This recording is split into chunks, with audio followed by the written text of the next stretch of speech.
ಇನ್ನು ವಿರೋಚಿತ ಪಂದ್ಯದಲ್ಲಿ ಭಾರತ ಗೆಲುವು ಸಾಧಿಸಿದೆ. ರೋಹಿತ್ ಶರ್ಮಾ ಮತ್ತು ತಂಡಕ್ಕೆ ಅಭಿನಂದನೆಗಳ ಸುರಿಮಳೆಗೆ ಬರ್ತಾ ಇದೆ. ಎಲ್ಲ ಸಚಿವರು ಹಿರಿಯ ನಾಯಕರು ಕೂಡ ಟೀಮ್ ಇಂಡಿಯಾಗೆ ಶುಭಾಶಯವನ್ನು ಕೊಡ್ತಾ ಇದ್ದಾರೆ. ಇನ್ನೇ ಯಾಕಂದರೆ ಭಾರತ ಒಂದು ಕ್ರಿಕೆಟ್ ಟೀಮ್ ಯಾವಾಗಲೂ ಬಲಾಢ್ಯ ಇದ್ದಂಥದ್ದು ಮತ್ತು ಪ್ರತಿ ಸಲನೂ ವರ್ಲ್ಡ್ ಕಪ್ ಆಗಲಿ 2020 ಮ್ಯಾಚ್ ಇರ್ಬೋದು, 50 ಓವರ್ಸ್ ಮ್ಯಾಚ್ ಇರ್ಬೋದು, ಯಾವಾಗಲೂ ಅಗ್ರಗಣ್ಯವಾಗಿ ಗೆಲ್ಕೊತ ಬಂದದ. ಎಷ್ಟೋ ಸಂದರ್ಭದಲ್ಲಿ ಒಂದು ಬ್ಯಾಡ್ ಲಕ್ದಿಂದ ನಾವು ಫೈನಲ್ ತಲುಪಿದರೂ ನಮಗೆ ಸಿಗಲಿಲ್ಲ. ಈಗ 17 ವರ್ಷದ ನಂತರ T20 ಒಳಗೆ ಇವತ್ತು ಮತ್ತೆ ವರ್ಲ್ಡ್ ಕಪ್ ನಮಗೆ ಸಿಕ್ಕಿದೆ. ಭಾಳ ಅತ್ಯುತ್ತಮವಾದಂಥ ನಿನ್ನಿಂದ ಕ್ರಿಕೆಟ್ ಮ್ಯಾಚು ಕೊನೆಯ ಕ್ಷಣದವರೆಗೂ ಏನಾಗ್ತದೆ ಅನ್ನುವಂಥದ್ದು ಭಾಳ ಒಂದು ಉಸಿರುಗಟ್ಟಿ ಹಿಡ್ಕೊಳ್ಳುವಂಥ ಪರಿಸ್ಥಿತಿ ಇತ್ತು.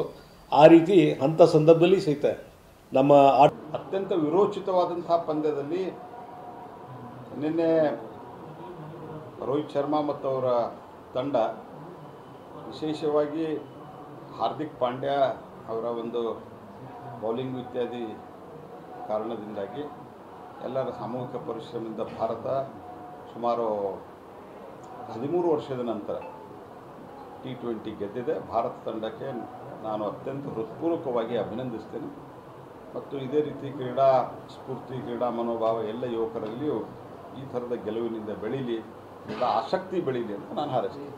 ಇಂಡಿಯಾ ಗೆದ್ದಿದ್ದು ಇಡೀ ನಮ್ಮ ದೇಶದಲ್ಲಿ ಒಂದು ಹಬ್ಬದ ಒಂದು ವಾತಾವರಣ ತೊಗೊಂಡು ಬಂದಿದೆ.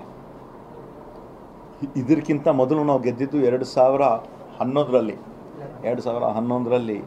ಏನು ಏಪ್ರಿಲ್ 2ನೇ ತಾರೀಕಿಗೆ ಮಹೇಂದ್ರ ಸಿಂಗ್ ಧೋನಿ ಅವರ ಒಂದು ನಾಯಕತ್ವದಲ್ಲಿ ನಾವು ಗೆದ್ದಿದ್ವಿ. 13 ವರ್ಷ ನಂತರ ನಾವು ಗೆದ್ದಿದ್ದೀವಿ. ಅದಕ್ಕಿಂತ ಮೊದಲು ನಾವು T20 ವರ್ಲ್ಡ್ ಕಪ್ ಗೆದ್ದಿದ್ದು 17 ವರ್ಷ ಹಿಂದೆ 2007ನಲ್ಲಿ, ಮತ್ತು 2014ನಲ್ಲಿ ಮತ್ತೆ ನಾವು ವರ್ಸಸ್ ಚಾಂಪಿಯನ್ ಟ್ರೋಫಿ ಅಲ್ಲ, ನಾವು ವರ್ಲ್ಡ್ ಕಪ್ ಫೈನಲ್ ರೀಚ್ ಆಗಿದ್ವಿ. ಆದರೆ ಫೈನಲಲ್ಲಿ ನಾವು ಸೋತಿದ್ವಿ. ನೆನ್ನೆ ನೀವು ಮ್ಯಾಚ್ ನೋಡಿರ್ಬೋದು, ಭಾಳ ರೋಮಾಂಚಕ ಇರ್ತಕ್ಕಂಥ ಒಂದು ಮ್ಯಾಚ್. ಏನು ಲಾಸ್ಟ್ 30 ಬಾಲ್ಸಲ್ಲಿ 30 ರನ್ಸ್ ಅವ್ರಿಗೆ ಬೇಕಾಗಿತ್ತು, 6 ವಿಕೆಟ್ ಇತ್ತು. ಅದರಲ್ಲೂ ಕೂಡ ನಾವು ಗೆದ್ದಿದ್ದೀವಿ. ಅಂದರೆ ಹಿಂದೆ 2023ರಲ್ಲೇ ನಾವು ಗೆಲ್ಲಬೇಕಾಗಿತ್ತು. ಆದರೆ ಎಲ್ಲದಕ್ಕೂ ಸಮಯ ಬರ್ತದೆ, ಅದೇ ಹೇಳ್ತಾ ಇದ್ದೇನಲ್ಲ, ಸಮಯ ಎಲ್ಲದಕ್ಕೆ ಬರ್ತದೆ.